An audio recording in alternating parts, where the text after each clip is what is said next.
Hello, my name's Sam Emmett and this is a presentation for crafted teaching and active learning, and it's an assignment to the learning methodologies. So the aim is to understand teaching methodologies, and these are the three learning criteria that I'm going to try to cover in this presentation. So for those people who aren't doing this, who are just watching this for the fun of it, then we're going to explain the advantages and limitations of a range of teaching methodologies. We're going to relate teaching methodologies to learning theories, and hopefully we'll explain how assessment can be embedded into teaching methodology. Hope that makes sense. We'll see how we go. Okay, so let's have some learning methodologies or whatever. Universal design for learning, kinesthetic, student-centered, transformative, dialogic, inquiry-based, cognitive constructivist, gamification, situated, teacher-centered, constructivist, flipped, collaborative, social constructivist, neo-behaviorist, blended, online, personalized, banking, flipped, connectivist, behaviorist, game-based, e-learning. Oh, this is going to take some time. We're going to need a lot of coffee and probably somewhere to sleep because the list goes on. I just ran out of time on the slide. So, oh, hang on. 2.1 said a range of. So therefore, a range, in this particular case, we'll look at game-based learning and gamification, student-centered, blended learning, and connectivist. 4 choices that I quite like. So game-based and gamification. So 2 things they've often put together, but they get a bit confused. So game-based learning, gamification. I'll take the both of them together, but we won't go into massive amount of depth. So gamification is the application of game mechanics in a non-game context to drive learning objects. So it's things like using dice to select somebody, or using dice to select a question, or using cards, playing cards. It's not the tools are just used as a single element, selection or whatever. Game-based learning uses the game to teach specific learning objects. The game in itself is the learning. The most common one with this would be things like Kahoot quizzes, or games in Nearpod. But in this particular case, this is a board game on Troy, which is an archaeological game. The idea is to excavate and publish your findings from the Trojan excavations. And what that actually does is it goes through and teaches you the phases of occupation and development of Troy. So it teaches stratigraphy. It also teaches the history of Troy. So the whole game becomes the learning. As you excavate, you reveal the different phases of occupation and primary evidence. Okay, applying it. Progress in the game is directly related to understanding the learning. So provided your game is directly going to reach the learning outcomes, then that's how you would do it. You would progress along the journey. So you could, for example, do a travel game where you're traveling from London to Edinburgh, and along the way you're choosing which direction, which method of transport you take. You might get to Birmingham, then Manchester, and on your way. But if you start heading down to Brighton, then you're probably going the wrong way. So it's about, you can see the progress as you're developing it. The concepts and practice can be applied in a sandbox, a risk-free environment. So for example, aircraft simulation is a game, and you're using game-based and the game of actually taking off, flying and landing, and that is far less risky than having a plane full of passengers. And it conceptualizes the learning. It puts it into a context so that the learning becomes applicable. It's an interesting higher domain. Okay, so formative type assessments, we've got, as elements of games are the met, then the path to the game or the LO becomes clearer. So you're working towards the goal and you can see your path getting there. So it's assessment for learning. And games can be replayed or aspects can be revisited. So this is a bit like Kolb's experiential cycle. You've got that active experimentation of doing it, and then you can reflect, or you can think about it, and then you can go back or forwards. So you swing between the processing and the perception continuums. And in terms of the assessment, then the summative assessment is you completed the game. Now the beauty about this is the learners can see that they've completed the game and can see the steps that they did to complete the game. So it really is self-assessment.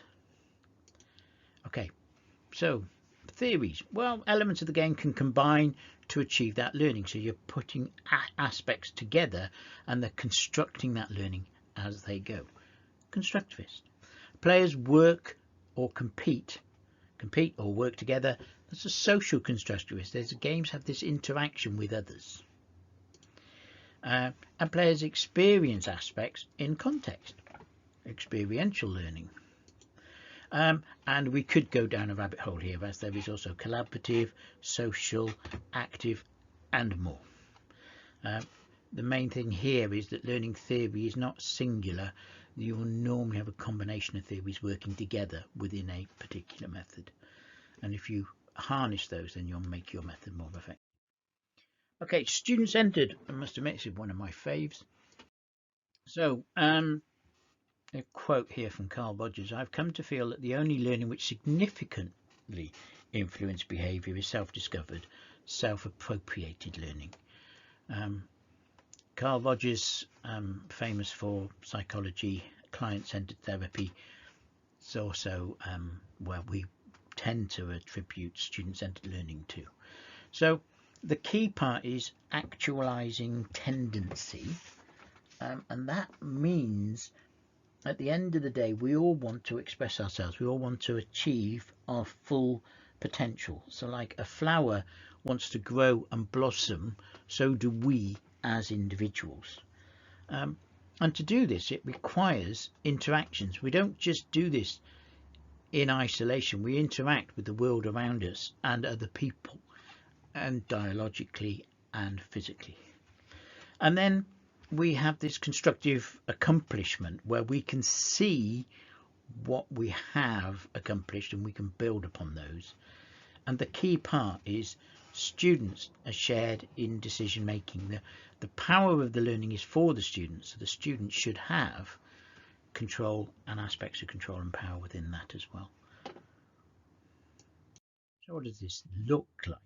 Well, I'll just come through here. So formative is self-actualization. It's all about self-assessment, and the tutor can facilitate and encourage this through the use of discussion and questioning for self-actualization, self-assessment.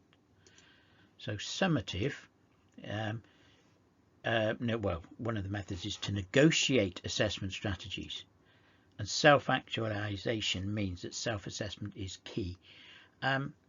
A slight interesting point about Carl Rogers and student-centered, which I quite like, but can cause some issues, is learning is for the learner, and it's about whether that learner thinks they've achieved what they want to achieve. If they think they have blossomed, then to a certain extent they have blossomed, and that has nothing to do with predefined learning criteria. If those aren't negotiated, then the learner isn't part of it. So it can cause some issues with fixed assessment criteria. And it's humanistic. Learners can take control of their learning. Therefore, student-centered is a theory, but it's also a method. Sorry. And learners are active in constructing their own learning. So therefore, it becomes an active and a constructivist type approach. I haven't really touched on some of the methods because it's not a simple method in itself. It's how you use that method and how you include people in it. But common methods to do this would be discussions. Instead of a lecture, your lecture becomes interactive. Case studies allow people to examine things and see that development. Problem-based learning, group work, concept mapping to help build that path and evolve upon the route that people want to take to make it, which is that student-led, student-powered type thing. Open-ended questioning, really getting participants to develop their answers and to develop their own questions in relation to it. And here's the one, just-in-time teaching. You don't deliver if you don't need to deliver. You wait to be asked what needs to be known by those learners, and then that arrives just in time for it to have value for the learners and the learning. Okay, blended learning, very current, and what blended learning is. Definition. Blended learning is often recognised as an approach that combines traditional and online learning. However, there is no single definition. Blended learning is not, and this is the important thing, just replicating on-site activities in online environments. It is mixing physical and online activities and experiences. So you've got lots of different types of assessment here. You can have quizzes, surveys, online assessments, self-assessment. You can adapt most assessment types into blended learning, and therefore you can use your quizzes for formative and summative, surveys formative and summative, online assessments can be during, for and after, and most important again, self-assessment. People can see where they are going through each individual element. Well, the theories are blended learning and quite often self-directed learning. It's a mix of learning methods. Okay, so synchronous, happening at the same time. Asynchronous, people can work on it in their own time without that direct contact with others at the same time. And mixed, which are a mix of these two methods. So these terms will crop up quite a bit in blended learning and online learning. So synchronous is chat, direct chat facilities, talking to each other. As you're doing that, you're physically all in the same space, required to be in the same space, whether that's a virtual space or physical space. Instant messaging, web conferencing and a physical classroom, those all taking place at the same time. Discussion forums, email, wikis and Mahara portfolios are asynchronous in the fact that learners do not necessarily all have to be in the same place at the same time to complete those. And then you get a mix where you can sometimes have asynchronous and synchronous, and these are usually sitting on VLEs, virtual learning environments, such as Moodle, or there are other ones as well. And quite often MS Teams will do this in the fact that you will have your session in the team, but then there will be aspects that people can come back to in their own time and do. And that would work the same with messaging, Twitter and Facebook. Okay, the last of the range today, connectivist or connectivism. Bing bang boo. So the principles. Learning and knowledge rests in diversity of opinions. Learning is a process of connecting specialized nodes or information sources.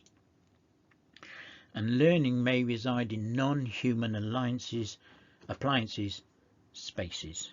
It's going to be interesting, we'll get to that in a minute. And it is the capacity to know what is more critical than what is known. Sorry, I'll repeat that. Capacity to know more is more critical than what is currently known.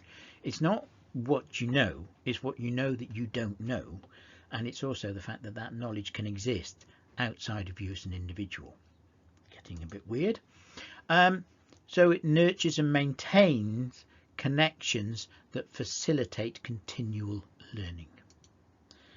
And it's the ability to see connections between fields, ideas, concepts. And its currency is it's accurate, it's up to date, it's constantly adapting and becoming up to date and changing. So this brings us to a little bit of a sidetrack on what is knowledge. Well, postmodernist type view is that all truth is relative. The point is that there is no single truth. It is how you perceive that truth. So what I think something looks like might be different to what you think it is.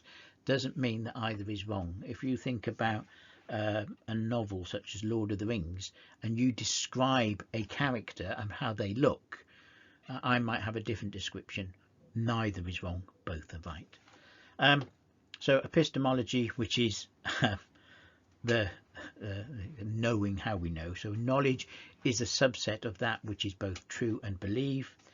And there's also phenomenology. So the world is a field for perception, and the human consciousness assigns meaning. It's a quote from Merleau-Ponty. And it's how we see things, and these three things are quite important because they sit quite a bit in connectivist thinking. So if we just go back and have a look at some of the advantages and disadvantages. So game-based gamification develops group working, it improves motivation, and it can be memorable. Blended learning, it's flexible, a variety of pace, and it's individualized. Connectivism, it shifts from the teacher to the learner, it embraces individuality, and it includes shared knowledge. The point with connectivism is all of our information is connecting and sitting. That knowledge isn't necessarily within us, it's within the whole learning.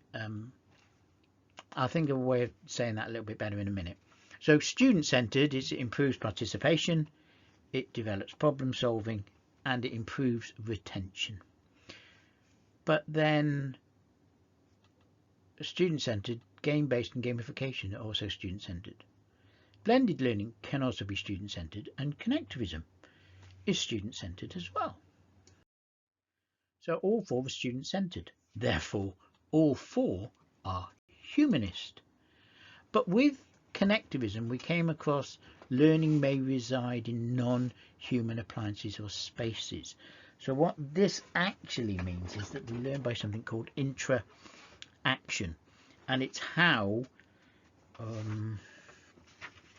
that knowledge is constructed and sits in lots of different places all at the same time, and that means that some of that whole knowledge is outside of us as well, in that some of it's constructed by other people in other places, and it's all coming together to make the actual learning. So the knowledge can sit in this non-human alliance space, some of it on WhatsApp, some of it on a website here, some of it in a presentation, and then that knowledge, the object, emerges through our interactions, which basically intra is different to interaction. It's not just interacting with it, it's changing it within that person when they engage with it. So people and things change as we interact with it, and that merges with that current learning. So it's what Karen Barad will call interacting. Here it is. So knowledge is a matter of differential responsiveness as performatively articulated and accountable to what matters. So knowing becomes a matter of interacting and acting with information sources that are connected across a variety of locations.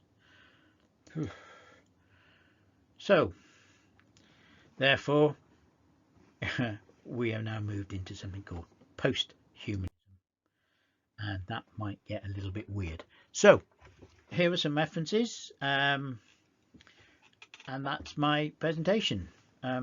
Hopefully I passed that criteria. If I don't, then I will cry. Thank you very much for listening.